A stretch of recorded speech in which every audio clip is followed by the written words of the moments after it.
Hello and welcome to the Nicole Murphy podcast. Today I'm doing an Instagram live interview with Sarah Swain. As I say at the beginning of all my interviews, I'm so freaking excited for this one, but I'm really excited for this one. I'm super excited for this one. Sarah Swain is an entrepreneur and she is dedicated to helping people restore their ability to make choice through monetizing their mind, through, becoming wealthy. I'm just gonna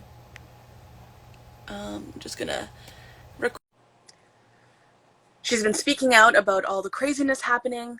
She's passionate about politics. She's passionate about helping you really step into what it means to be free. Hello, Sarah. Hi, how are you? Good. How are you? I'm fabulous.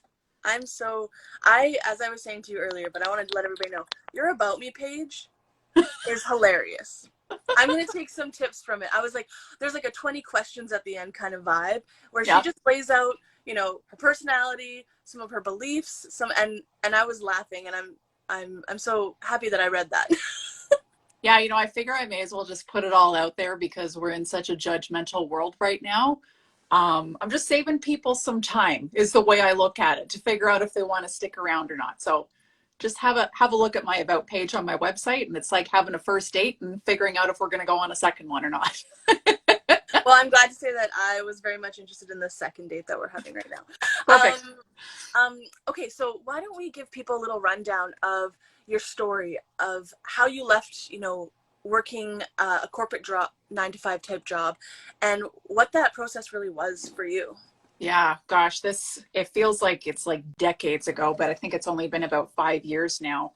I just got to a point in my life where uh, things really stopped making sense because I started to pay a lot more attention to how I was feeling.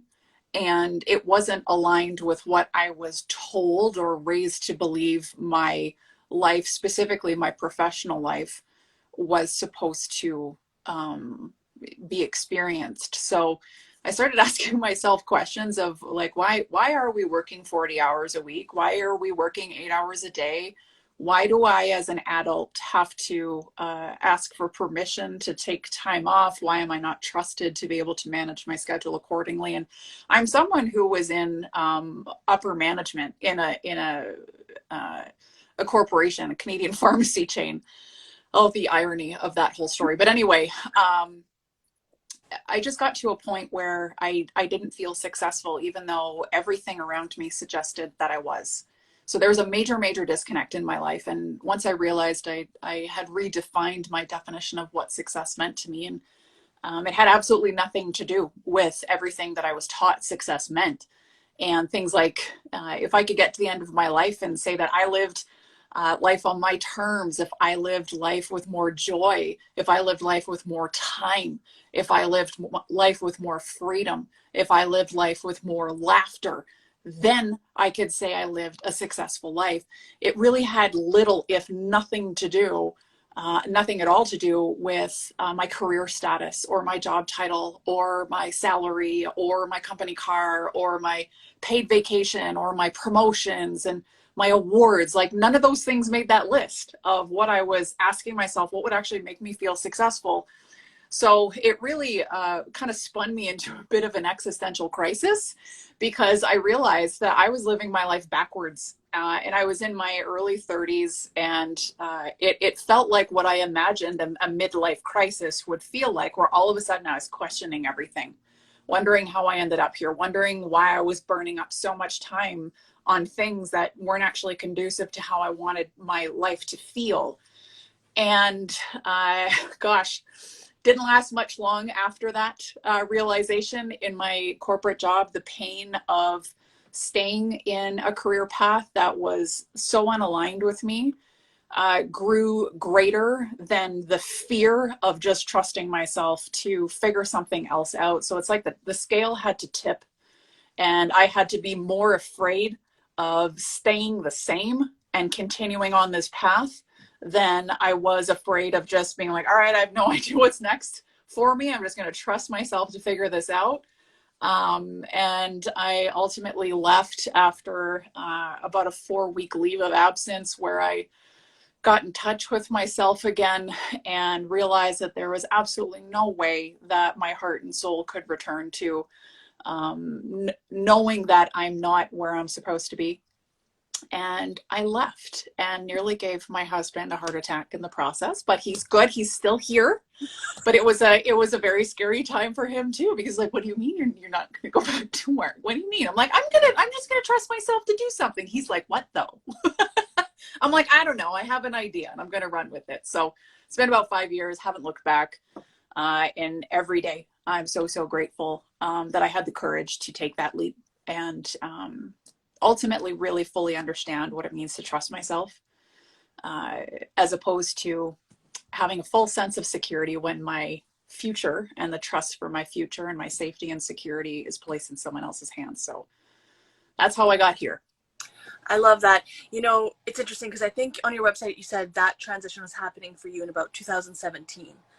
Yeah. But I think it prepared you. I don't know if you think this way too. It prepared you because a lot of people had that transition happen in 2020, in 2021, because they were forced to really look at what they were doing with their lives. Now, a lot of people, when I'm just going to ask questions, I don't necessarily align with this belief, but a lot of people might hear you talking and going, well, if you want to laugh more, if you want to have, you know, success that's about relationship and spending time with people and not working really long hours, then you're not going to be wealthy.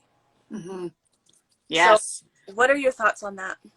It's interesting how we define wealth. I'll start by saying that. I think that our perception of what wealth is needs some work as far as society goes. I know a lot of people who have what they need and they believe that they're the wealthiest people in the world because they've prioritized what's important to them. And I'm with them on that. If you are leading a happy life, then you nailed it. And the other thing that I think is really tripping people up about this idea of having more time is that we think that, well, if you have more time, then you have less opportunity to make money. And if you aren't making money, then how can you possibly have all the other things that you want without the stress of wondering how on earth am I going to pay this bill, or how am I going to afford this vacation, or how am I going to move to this place that I really want my life to be in?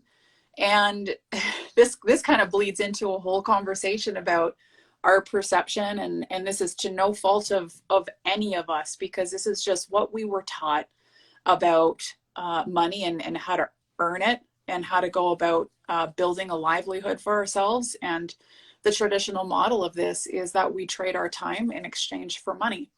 And we allow ourselves to have someone else tell us what an hour of our time is worth.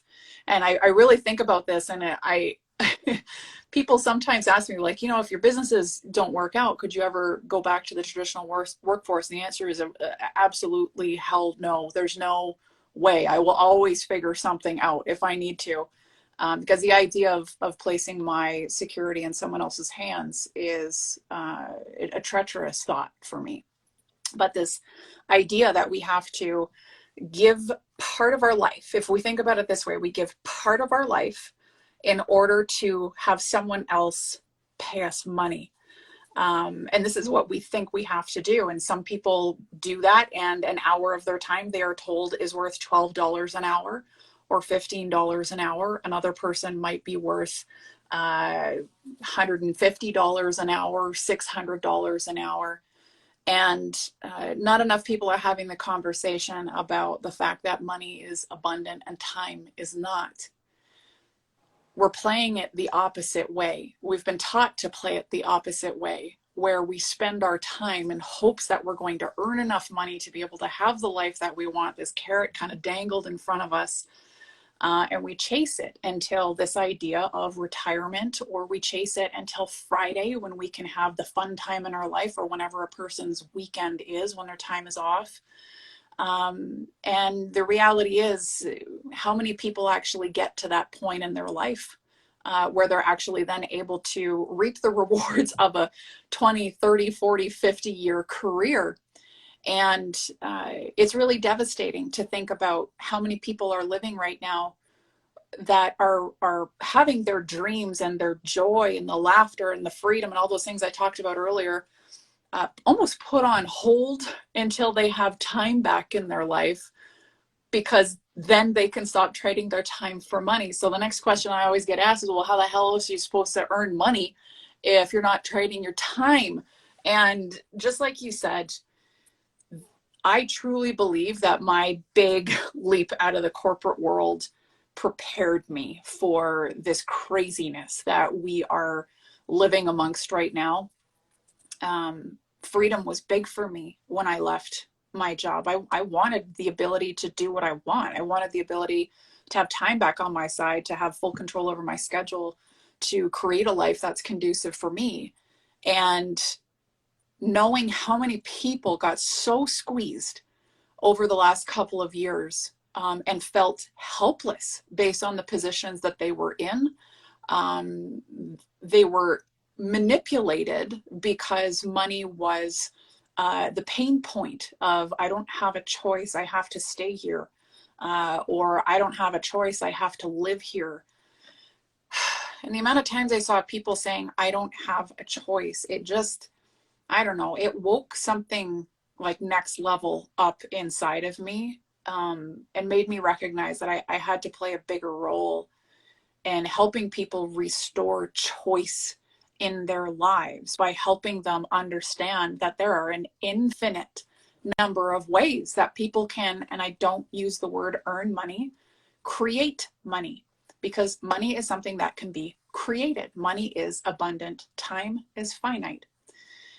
And just, it was something that it made me see just how very, very real it is that we are colossally trapped in these systems on mass scale. And I just want more people to know that they have options, so that, God forbid, if they're ever put in a position of any kind for whatever reason to have their livelihood threatened or their quality of life threatened because they are having to choose between their integrity, their morals, their values, their bodies, I want people to know that there are always, always, always, always, always options that don't involve you needing to just leave this job and go over there to that job because that job feels safer. I think we have to have a really honest conversation with ourselves that the safest place that we can place our lives and our future is with ourselves. But we have so much work to do in order to build that level of belief in ourselves, because it really does go against the grain of everything that we were taught. And most people were taught that, you know, entrepreneurship or small business or having side hustles or anything along those lines are reckless or irresponsible or risky or dangerous, or why would you want to put your family in that position? And there's so many unknowns. And I really challenge people's thoughts if that's kind of where their heads are at, because why on earth would you trust anyone more than yourself with something as valuable as your own life? Like, I kind of want to be the one that's got the final say and be like, no, I don't think that that's what's best for me. I'm going to trust myself to enact change. So it really bleeds into a whole lot of psychological things, a lot of conditioning, a lot of social programming, a lot of emotional health, a lot of emotional intelligence in order for us to actually get to the place where we can recognize that we're capable of this. We can take care of ourselves. We can create a livelihood. We can protect our families. And we can live life on our terms. But we have to really sit with what that looks like for us, because it's different for everybody. We all have different skills and experiences and knowledge and assets and things that we have accumulated our entire life. We're not giving ourselves enough credit for everything that we bring to the table. It reminds me of a post I put up on my Instagram a few weeks ago, and it was just a picture of a parking slab. It's just like a piece of cement, and it's a parking spot. And I put a comment on this picture. I said, this parking spot is making $30 an hour. This slab of cement is making $30 an hour in a downtown core of some city somewhere. And you're sitting here questioning whether or not your entire lifetime of skills and experience and knowledge and education and everything else you bring to the table, you're questioning whether or not that's worth something when this piece of cement is just sitting there making 30.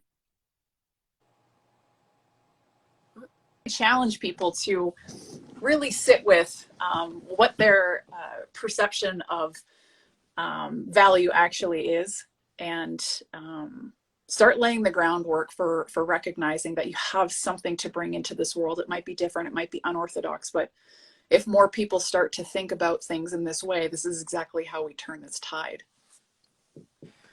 That's so powerful. And and it's interesting because in order to tap into that, as you're saying, there's elements of belief in yourself, Yes, recognizing your strengths, but also being seen. mm-hmm. And I think that's scary for people right now, especially in this world that cancel culture is big. Like, if you don't say the right thing, and it happens, honestly, it happens on both sides. Yep. Yes, it does. Right? And in spiritual communities and different things, if you don't say the thing that aligns with the group that you're part of, then you're dispensable. Yep. Replaceable, dispensable, cancelable. Mm-hmm. Yeah. So how does someone have the courage to be like, okay, I'm stepping up? Because, I mean, correct me if I'm wrong, but you've seen this too. The people who really do step into that, owning their life, there's an authenticity and being seen, a vulnerability in that. How does someone do that? Well, gosh, this is a personal journey, and I think that it's underestimated when we see things flying around on social media that say just be yourself or hashtag authenticity. And it's like, yes, that's great. Yes, these are the conversations we need to be having. These are the things that we need to be nurturing in people. But I think that a lot of people believe that that just means, oh, I have to make sure that people know that I don't wear makeup every day, or I have to make sure that people know that I cry and I'm not just happy all the time and I have problems too. And I'm not discrediting the importance of things like that, but we got to go a little bit deeper when it comes to what it actually truly means to be authentic. And it's undeniable, just like you said, there is a strong correlation with people who are really standing out and people who are really making an impact. There's a strong correlation with the size of their impact and their ability to be themselves. And I don't want to sugarcoat what that process. Nicole? Sorry, it just cut out where you said what that process looks like. I just know that this is good. You don't want to sugarcoat what that process looks like. Okay, good. I'm glad I just got an internet warning here. Figures it's sunny today and I'm still having Wi-Fi problems. Yeah, I don't want to sugarcoat what that process looks like for people, because it really does require you to look at, why are you having such a hard time just saying the thing that you want to say? What is at the root of what you're actually afraid of? Where did these fears stem from? What put you on this trajectory that made you feel as though you have to hide parts of yourself? Who in your life needs to be strongly reassessed with what type of relationship you have with them and what type of access those people have to you, what your boundaries are with them, how safe you are with those people in your full self-expression. The reality of emerging into your authentic self, I believe, requires a near upheaval in one's life, because if you're not at that place where you can safely be yourself, it is because you have curated yourself to be able to fit everyone else's comfort zone who is in your space, which means the moment you start saying the thing, and all the big gasp, right? Oh, I can't believe you just said that. That just makes you realize that the people who are in your space accept you until you breach their own comfort zones and their own belief systems and their own whatever it is that they said, I like you. In some cases, I love you. until you do this thing over there, until you say that thing over there, until you make this choice over there. So you've had all these conditions placed on you by all of these people in your life. So it can be no surprise. It should be no surprise that when you start to allow yourself to expand, you are going to rattle a lot of people in your space. What I say to people though is like, what's worse? If you're, maybe someone's watching right now and you're thinking like, I want to be able to do this. I want to be able to be myself. I want to be able to just show up and not have all these damn masks on wherever I go. What is actually worse? Is it worse knowing you're keeping people in your space, whether it's friends, family, colleagues, followers on the internet, who you know damn well do not accept you for who you are at your 100%? Is that better, knowing that that's who you're surrounded by, that's who your crew is? Or is it better to allow yourself to break free? You might have to stand alone for a little while, depending on what your situation is, but knowing that by being yourself and allowing yourself to be seen is how other people find you. If you're hiding your true self, the people that you are like, where are all these people that I can feel safer? How the hell are they supposed to find you if you're hiding, right? So there's always this awkward like growth period when you're like, I'm done. I can't keep biting my tongue. I can't keep hiding myself. I can't keep pretending to be a different person. I can't keep thinking that I'm safe around these people. There has to be this period of change, and change is scary. This is the thing that makes people retreat back into their perception of a comfort zone, their perception of safety. And I use air quotes because you're not actually comfortable and you're not actually safe. If you're surrounding yourself with people who you cannot be safe or comfortable around because you can't be yourself.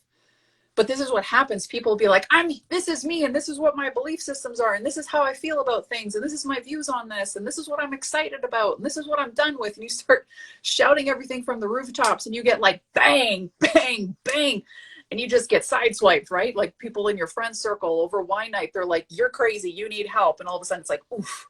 And then you end up saying something on the internet, and people go, oof, right? And you start to shrink, shrink, shrink, shrink, shrink. And this is where people end up going back. They're like, whoa, it is way too hard to be authentic. It's way too hard to be yourself. And you retreat. But every time you retreat, you rob yourself of an opportunity to actually find the people who you know you can co-create magic with because you're on the same page. And this isn't always about just finding a bunch of humans in the world that just agree with everything that you say. This is about finding the humans that are meant for you to respect what you say, to respect how you view the world, to respect your belief systems, to respect your choices, even if they happen to disagree with you. Those are the people you want to be around, people that have the capacity to be able to hold all that you bring to the table, even if they're like, yeah, I like that, but I don't agree with what you said there. That's okay. We need to be able to live like that. But when we're with people who cannot accept us for what we say, how we perceive things, that's when we're actually in a dangerous position. So I just really encourage people, think about this in your life. It's not easy. This whole hashtag authenticity thing is not just as easy as showing up without eye makeup on for the first time, guys. We got to really give ourselves the gift of going a little bit deeper and understanding ourselves and what brought us to this point in our life where it feels like we have to have courage to be ourselves. I think, I don't know who it was. It might've been Kaler. I think it was probably Kaler Betts, where he had that discussion about like, man, we got the bar set really low right now. Where like, we gotta have all this courage to be ourselves. It's like, why is that where we're at right now? Right? Oh, that is so profound. And I got shivers and teary-eyed when you were talking about attracting the great magic with, but it's not people that agree with you. It's not about being like-minded, and it's about being like-hearted is what I like to say. It's like just those places feel safe. But isn't it interesting that our society is set up right now to push people back down, to push, and the people who are doing the pushing back down, they truly believe that they're right. Yeah. That they're actually doing something to protect society. Is Yeah. that is that not fascinating? It's very fascinating to me because the reality is when you are rooted in who you are, you can be fundamentally okay and at peace and not rattled and not triggered when you see someone do something, say something, become something that you are vehemently opposed to. You can just make an observation. When you're rooted in who you are, you can be like, wow, okay, that person has this belief system. This is what they do, da da da. And you can go on with your life. It's a wild concept. It's when I believe that people, when people get really stirred up, like a hornet's nest, right? And all this enragement and all these things, people freaking out and cancel culture and mobs and attacks and all these things. To me, that says that individual, the people who are engaging in that type of behavior, aren't necessarily sure of themselves. Otherwise, they would be able to have the capacity to see or receive something that opposes their belief system without feeling like they have to flip the damn table every time they come across something that upsets them. So that's always something that I pay attention to, even with me. Because most of the time I have the ability to observe. And I'm like, that's really interesting that they have that point of view, right? I'm like, I wonder what like makes them think that. And I can just observe it. I'm not set off by it. But sometimes I am. So when I have those moments of like, man, that person's really getting under my skin, that's a big warning sign for me to be like, ooh, there's something that's unsettled in me that I need to take a closer look at here. Because that my reaction to that person is actually my responsibility. And I need to understand what is it within me that feels unstable, or what is it about me that I feel unsure of that's making me feel rocked by what someone who normally doesn't have even anything to do with my damn life is saying or doing or choosing. Why is that upsetting me? And instead of me then enraging myself all over that person's feet or jumping at them from across the dinner table in a big fight, I sit with that discomfort and ask myself, why is this bothering so much? Why is this bothering me so much? Man, if more people could recognize the responsibility of our reactions and responses to others, I don't think we'd be in this mess. So yeah, that's not, I'm very much rooted in who I am. It's been something I've put a whole lot of intention into over the last, specifically the last 2 years. Also with the help of a therapist. Don't ever underestimate the power of therapy as you are really, really stepping into yourself. But yeah, we need to be able to have space for other people's opinions without losing our damn minds over it. So to me, when people respond that way to me, it's not that I don't take feedback, but I understand when feedback is worth listening to and when it is simply a projection of someone else's pain or someone else's just complete incorrect perception of me and what I'm trying to say versus something like I might actually, take that advice or receive that because there might be something to it. But at the end of the day, everything all comes back to ourselves, right? How much do we trust ourselves? How much do we know ourselves? How much do we believe in ourselves? So if as a collective, we all put that much more intention on the work that we need to do as individuals, collectively, we become a more powerful and a way more empowered society that becomes much, much, much more difficult to be manipulated. That's so true. Now, I'm fascinated with this idea. What is the biggest lie you once believed? God, this is a great question. The biggest lie that I once believed.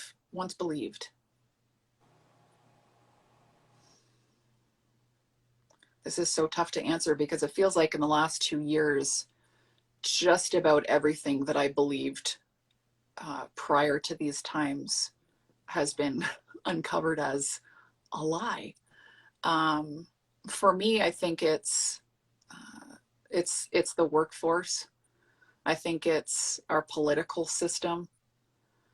I think it's this concept of needing to follow this path that has been laid out for us as this is how you're supposed to live your life. This is who has authority in your life. This is who has governance over your life. I think that's really it for me. Is just, I think back to, what did I think this was all about when I was a young adult and trying to establish myself in a career, or think about, wow, I really want to be able to have all these things in my life. And no one told me that I could create that by my own authority, by my own design. I think the power that we were taught to put in the hands of other people, and that power could be anything from the choices that we make in our life to the things we allow or don't allow ourselves to do. The amount of trust that we put in people above our own intuition. Even when it comes to our own medical teams, right? I mean, this is another whole industry that's been flipped on its head, is the healthcare system. And why am I listening to someone who has a large education, because that's why I've been told to listen to them, even though my gut is screaming at me that there's something else we need to be looking at, or a different decision that I need to be making? The amount of authority that has been robbed from us as individuals, I think, is probably the biggest lie that we have been positioned to believe in our lives, that this type of decision in your life needs to be outsourced to this industry. This decision in your life needs to be outsourced to this system. This decision in your life needs to be consulted with this person, and this person. And we've drifted so far from actually even being able to hear ourselves speak, let alone hear ourselves speak and then actually listen to it and take action on it. So yeah, just with everything that's happened in the last 2 years, just having your eyes wide open to how false our world and fragmented our reality actually is, has made me realize that it became this way because we've outsourced so much of our own authority to everyone other than ourselves. So the journey of everyone coming back to recognizing that you are the authority in your own life.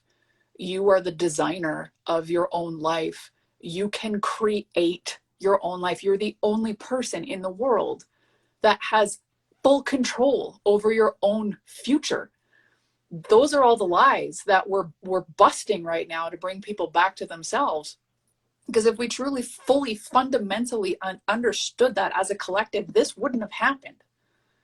This wouldn't have happened if everybody fully realized that, like, I am in control of my own life.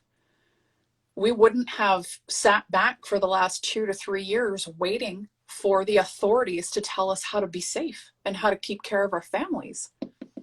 So yeah, that's a really good question, because out of so many lies that I've uncovered in my short time here in adulthood, that's the biggest one, is the lie that we're not the authority of our own lives. I had this thought come to me, though, and I think we want to dive into this anyway. The idea of actually taking responsibility for your life, that can feel so scary. Terrifying. Because we're used to other people having some sort of hand in everything that we're doing that we can kind of prop ourselves up against. And I think it's important to understand what healthy independence looks like and unhealthy independence looks like.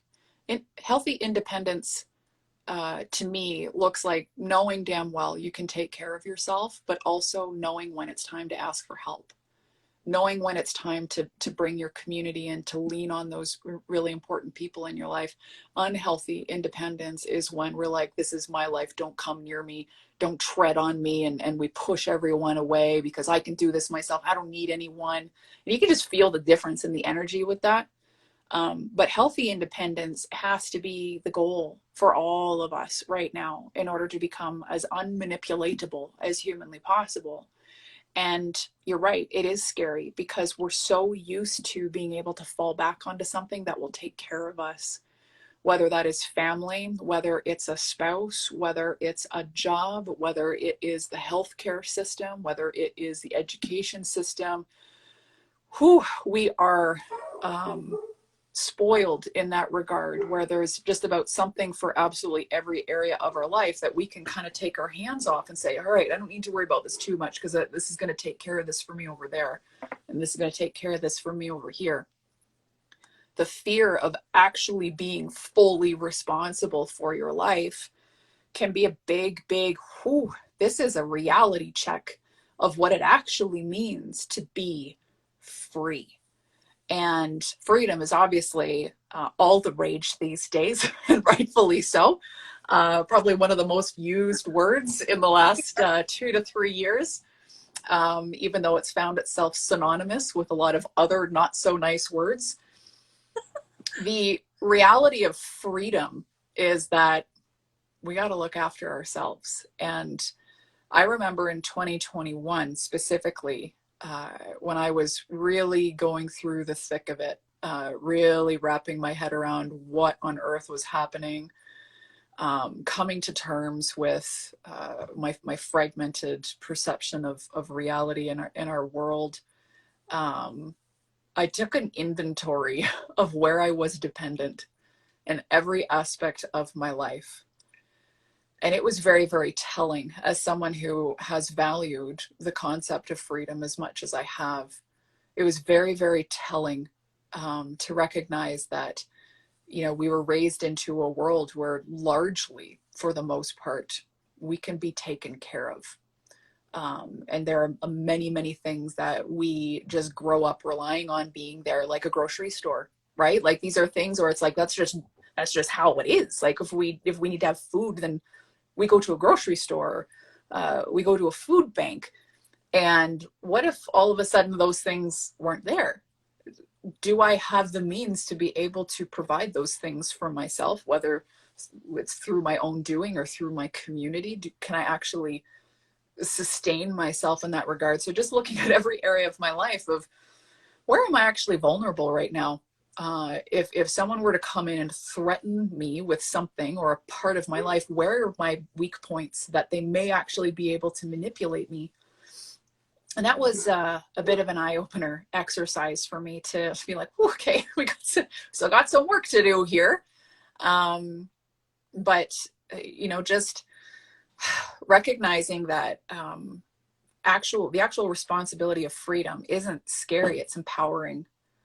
It's empowering to know that there's all these things here if we need them, but isn't it empowering to know that I don't need those things?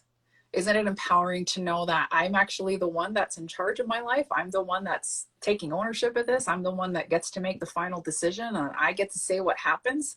I get to say how this goes. I get to say how I move forward. To me, that's freedom. Is to be like, yes, I recognize all these luxuries here that we have in our life that we have just kind of grown up to expect to always be there. And that's wonderful if I ever do need them, but I'm working towards building a life where I don't. And I think that's really, really magic. I think the only reason it feels scary for people is because we lack trust in ourselves. And I get why we lack trust in ourselves, because self-trust has almost been radicalized by society as being the thing that's strange and reckless and rogue, and you're defecting. And it's like, so we got to really challenge, like, wow, we've been taught some really bizarre things in our life. And we don't have to accept that. We get to say, no, I'm gonna put all my energy into figuring out how to trust myself to live this wild thing called life, and be excited about it, be curious about it, instead of trying to control so much of it, and just really allowing ourselves to experience it. that was one thing that really freaked me out about being in my career, is that all of a sudden a decade of my life went by in a flash. And I was like, what did I do for the last 10 years other than work my ass off for 40 to 60 hours a week, and in, you know, the attempt at earning a bunch of money and creating this allegedly successful life? Like, what did I actually just spend those last 10 years on? And there wasn't a whole lot of memories that I could pull. So yeah, I think the reality of freedom, the responsibility of freedom, unfortunately right now, it's enough to keep people stuck. It's enough to keep people playing small. It's enough to prevent people from maybe stretching themselves a little bit, taking bigger risks. But if we can, like I said, challenge ourselves to constantly be doing anything in our power to just believe in ourselves a little bit more, even just a fraction more every single day we wake up, those decisions become easier to make. And that's how lives can change. We can literally walk away from these systems and this nonsense that we're in, simply by positioning ourselves and recognizing that, like, no matter what on earth happens, no matter what our insane politicians do, we're going to be okay because we trust ourselves. So what is the difference between looking out for yourself and doing what's good for you versus some people might say that's what the elite have done for themselves?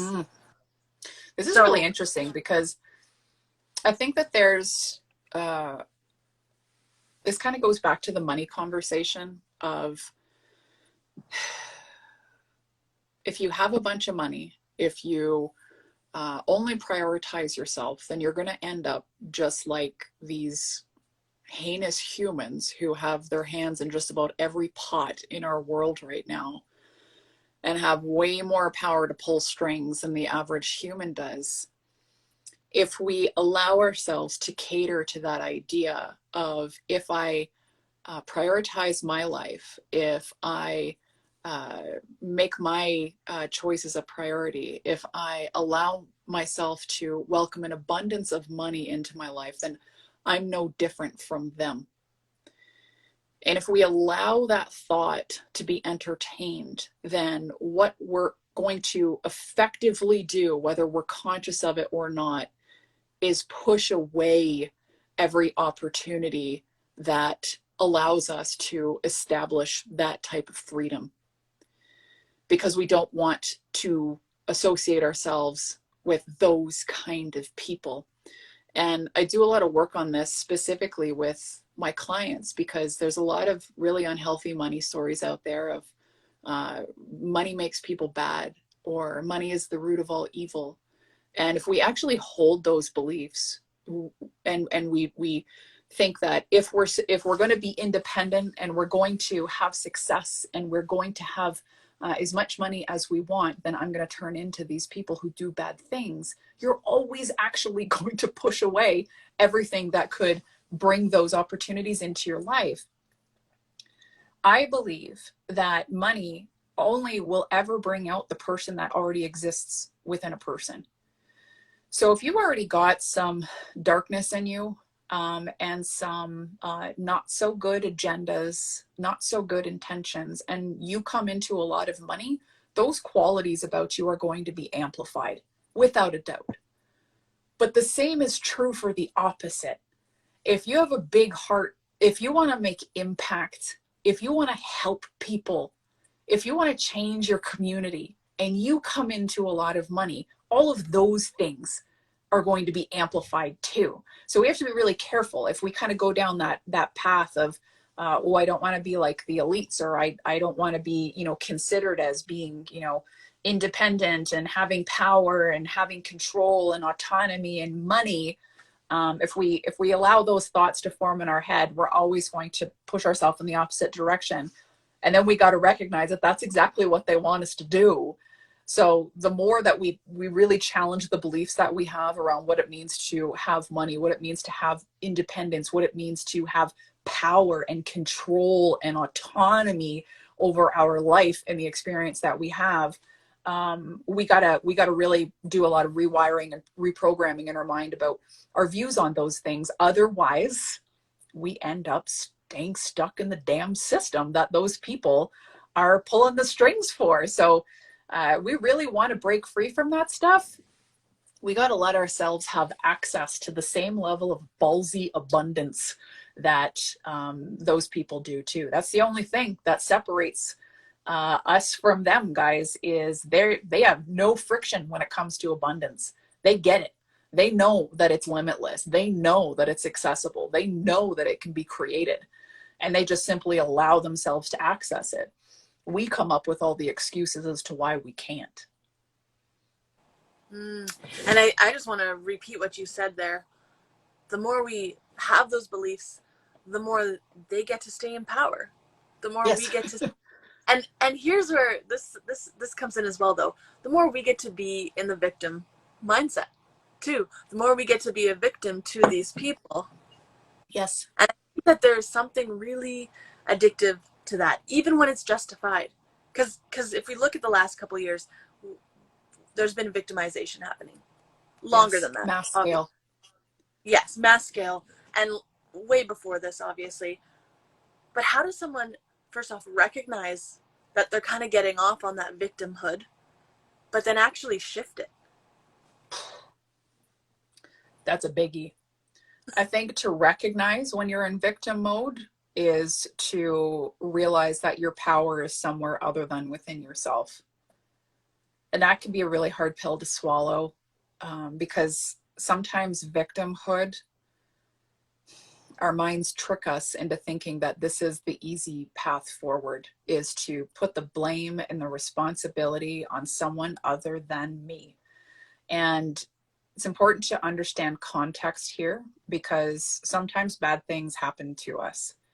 And sometimes people do really terrible things unto other people. It's important to remember, though, that our response and our reaction and our choices that we make moving forward is only our responsibility. So it's real easy to sit here and blame Justin Trudeau for why so many lives suck right now.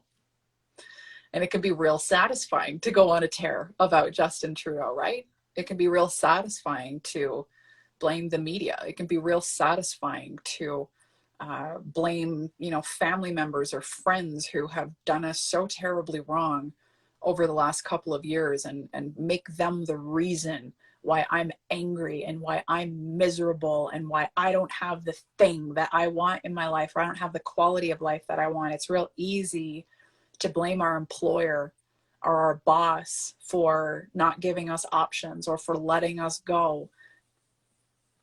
But is that actually empowerment? It takes the responsibility off of us, though, in our mind. And I think that's why people can unknowingly default into that victimhood, because it means that we're not actually the ones that have to deal with it. If I keep the blame over there, if I keep the responsibility for the quality of my life over there, then I'm not the one that actually has to enact any change. I'm not the one that actually has to take any action. I'm not the one that has to start making different choices. I'm not the one that has to work on myself. And I think that's where the biggest work is just recognizing, like, where are we actually holding someone else responsible for something that we perceive to be wrong in our life? That is where our opportunity is to restore power to ourselves and remember that it's like, okay, yes, maybe I'm in this position because of someone else's decision. But if I stay in this position, that is my choice to stay here in this place and not actually do or choose or be any different. That's so powerful. That's so powerful. I often say, and what I've seen in my life and other people's lives that I've coached as well, is if they dig into the area of their life, whether that's finances, health, relationships, that they feel the most shame, and they take little steps in that area, that almost feels more empowering and good than if you're doing something you're really good at. Yes, you nailed it, because it's easy to do the things that we're good at, right? They feel effortless to us. They feel, there's less friction because this is the stuff that we're great at. It's second nature to us. But yeah, you nailed it. Those sore spots in our lives where we feel a little vulnerable, where we don't feel too strong, where we don't feel equipped, we don't feel good enough. And Shame is a big one, like you said, where we're like, oh, I'm not overly proud of this, or maybe there's healing that needs to be done. Yeah, if you can zero in on even those little tiny spots of your life that don't feel as though you can just be so out and proud about all the things, I think that's where a lot of growth can happen for a person, is accepting all of you. And that's hard, because I think we, like you said, we want to accept the things that we're good at. We want to give ourselves credit for the things that we're awesome at. It's a whole other can of worms, though, to accept the parts of us that we may not feel very proud of, or that we feel that we've been manipulated in, or that we feel as though we've given our power away. We still have to accept those parts of us too. We can't just leave those behind and think that we're going to move over here with this other great life and be like, those things over there don't need to come. We take ourselves with us wherever we go. I'm not sure who said that quote, but it's true. So even if we want to advance into a whole other level in our life, all those things that plagued us in this part of our life are going to come over there too, if we don't take time to really sit with what's causing us pain in our life and why, and putting intentional work into it. Yeah, and it's not to say to not live in your genius zone, because I know there's a lot of material around that. Yeah. But it's what you're saying is, where in your life are you feeling disempowered, like something else has control over that area. Yes. If you start to Yes. dig that with curiosity, Yeah. it's fun. It can be fun. It can There's be all this, fun, and yeah. There's all this idea curiosity of, is the word. yeah, curiosity. I was going to say, I'm trying to get this across, because yes, healing is painful at times. It is, like, we're stretching. When you started to open up in 2021 and like realize that what you believed was a lie, that there's a pain there. Big But it time. also can be so fun. And I think that this is not talked about as much. What are your thoughts on that? I love that you view it that way, because that's how I see it too, even though it doesn't make any sense to look at it that way. But it's something that I have found so much gratitude for. And arguably, over the last couple of years, I've experienced some of the most painful things in my life, devastating things that feel catastrophic in my life. But I look at, what would my life trajectory be right now had those things not have happened? Where would I be right now, in my life, or in relationship, or professionally, if I hadn't have been pushed to that edge in my life? And I don't think that I could ever land where I am now, which doesn't equal perfect, but it equals exactly where I'm meant to be right now, without those painful experiences. And I love that you use the word curiosity, because I think we spend so much of our life trying to control everything, trying to control every outcome, trying to control everyone's perception of us, trying to control our experience, trying to control our emotions, trying to control our day, our schedule, that we're not actually just sitting back and be like, I wonder what's going to happen. I wonder how this is going to go. I wonder why this is this way. I wonder why I feel like this. I wonder why that person is getting under my skin the way that they are. I wonder why I'm so afraid of this. I wonder why this feels more difficult than I think it should for me. And if we just approach it with that way of like, I wonder what this is all about. I wonder how this is going to go. I wonder how this is going to end. I wonder if this relationship is going to make it. I don't know. It takes so much of the stress off of our plate. And it doesn't mean that we don't care, but it means that we are not burning up such precious energy and such precious time day in and day out trying to control every single aspect of our lives. So yeah, I'm with you on that. Pain is necessary for growth. And I look back on all the painful moments in my life and I'm like, it's good that that happened. It's good that I went through that, because I don't think that I would be where I am today with the clarity that I have, the courage that I have, the resilience I have, the confidence I have, all these beautiful things in my life, all these beautiful humans in my life, had it not been for those moments. So sometimes when those bad things happen, because they still do, they always will, I remind myself that this hurts right now and I'm going through it and this is hard and this feels really not good. Like I wish I could feel the opposite that I feel right now. There's still a little voice that comes in that says, remember, there's going to be something beautiful that comes out of this. You just got to be open to this process. Don't try and control it. Be open to the process. And every time, it never fails. There's a lesson in there that changes my life. That's so beautiful. I have a couple of questions left. Okay, so sometimes in the alternative crowd, there's this doom and gloom. Like, they have control. Nothing's going to get better. You know, it's bad. Yep. What are your thoughts around that?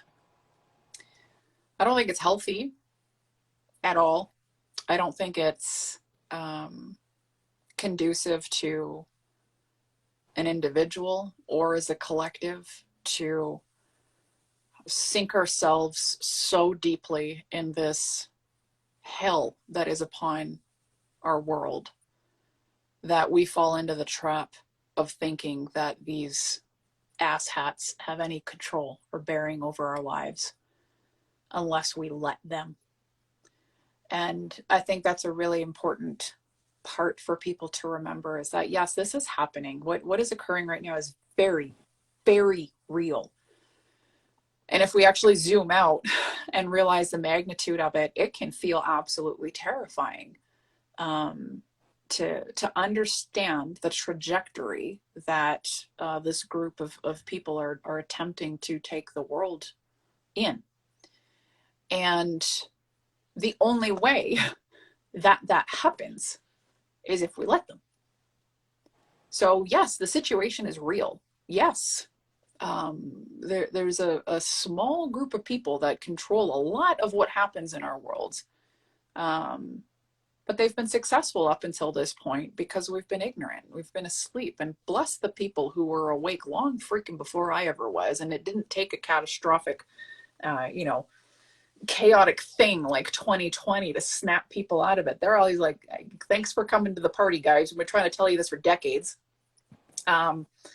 I have so much respect for those people. I'm like, wow, y'all are really tapped in. I was always challenging systems, but they were just little fragment puzzle pieces, right? I didn't understand the larger scope of what we were up against here.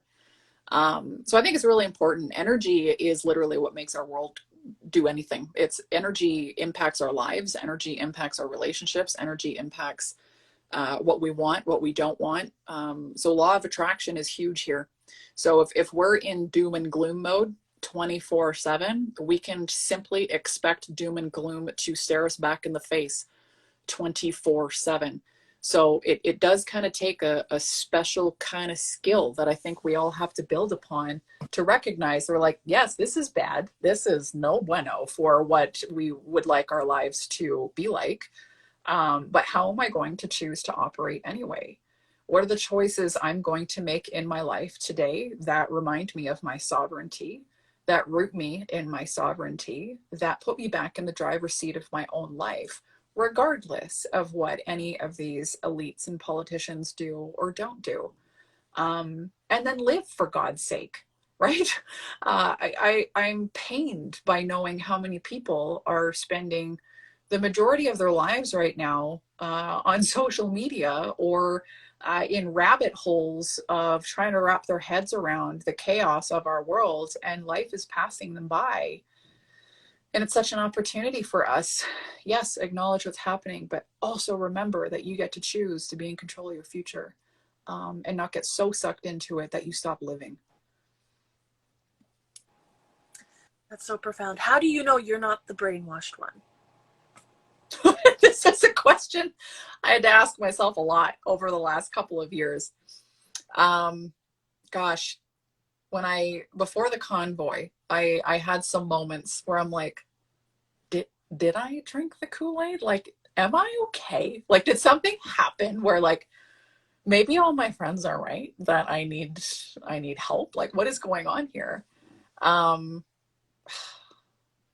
It all comes down to logic for me. There was nothing that I could explain that didn't lead me back to this is actually happening. And the reality is, The fact that more and more and more and more people are waking up to this further solidifies the fact that I was seeing things accurately.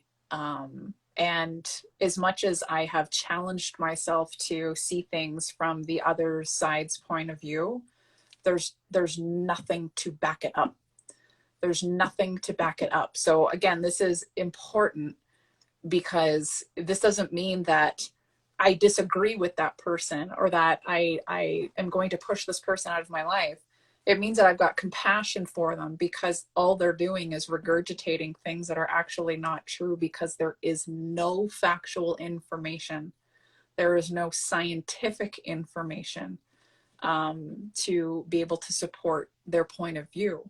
So I don't get mad about it anymore. I did for a long time until I healed that part of myself. It's like, wow, you really actually believe that. And that's where I have compassion for them because they can't see past the narrative. And I heard Kid on your show the other day, and I don't think I could have said it any better myself, but like, nobody that's on our side of this is going to the other side, but people from that side are coming to ours. So it's like, as soon as you open your eyes, you don't shut them again. You don't all of a sudden be like, oh, no, that's not real. That's not happening. I didn't see that. I didn't misperceive that. I'm going to go over there and start fighting on this side. That is happening 0% of the time. 0% of the time. But people who are seeing things a little differently, the way that we do right now, we're growing by the numbers. So I think there's something to be said about that for sure. I do too. And how can people work with you? How can Oh they get gosh. involved? I know you have an amazing community called the New Way community. How can they find you? Ah, thank you for giving me the space to share this. I love what I do. I love the group of humans that surround me and all that I do every day. It's going full circle back to the beginning of the conversation about authenticity. Like, I wouldn't trade it for anything to have the just the group of people in my life that I do now, whether they're in my inner circle or the big old digital huge community that we have.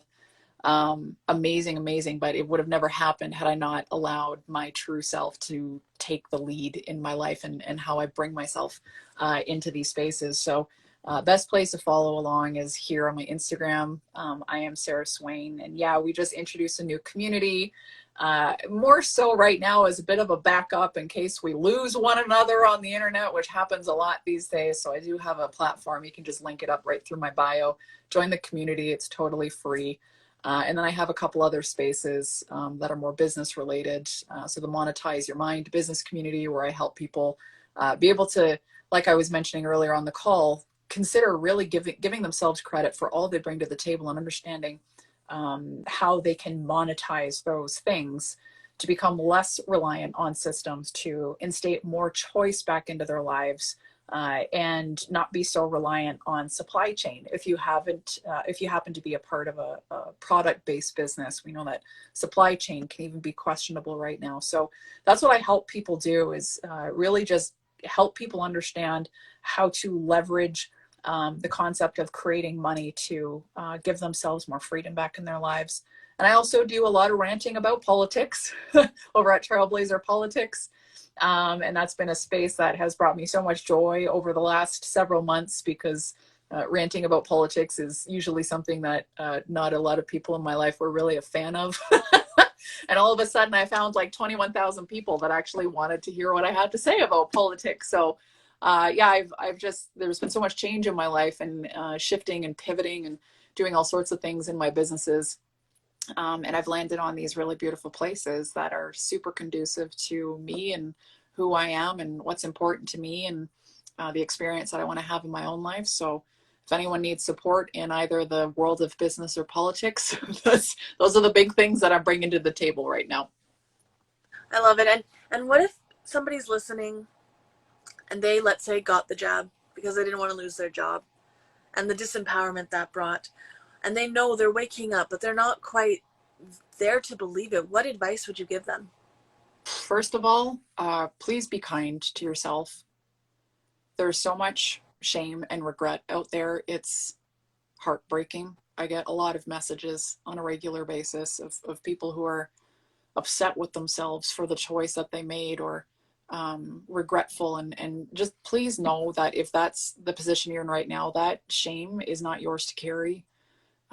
It's to be carried by those who put you in such a treacherous position, where you made a choice that maybe you didn't fully understand, or had to go completely against your own moral code. So I just want to start off by saying that please be kind to yourself. Living in regret is like looking at your life in the rearview mirror. You really just have to understand, okay, this happened. It couldn't have happened any other way, because it didn't. That's a quote from Wayne Dyer, and it's so true. It happened. What are you going to do moving forward now that your eyes are open? Keep care of yourself while you start to open your eyes about our world. This is a very, very sketchy process to go through.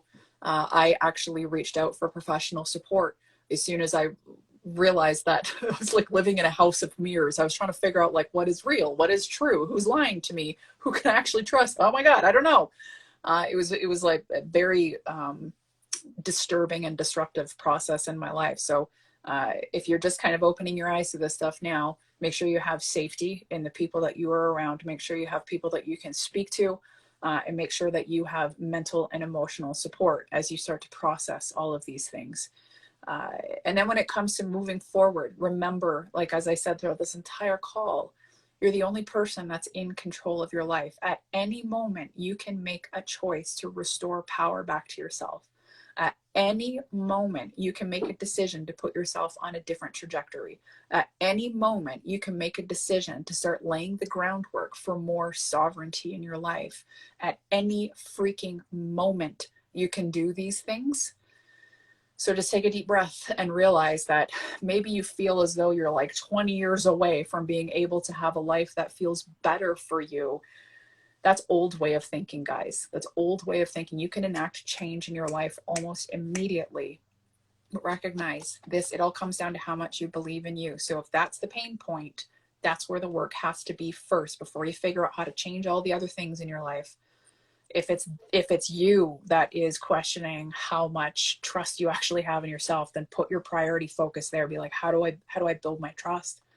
How do I advocate for myself? How do I stand up for myself? How do I let myself be myself? How do I trust myself to get back up again if I get sideswiped or beat down or pushed aside or silenced? How do I get back up again? How do I keep going? That's got to be where the work is. As soon as you can hack that, you can do anything.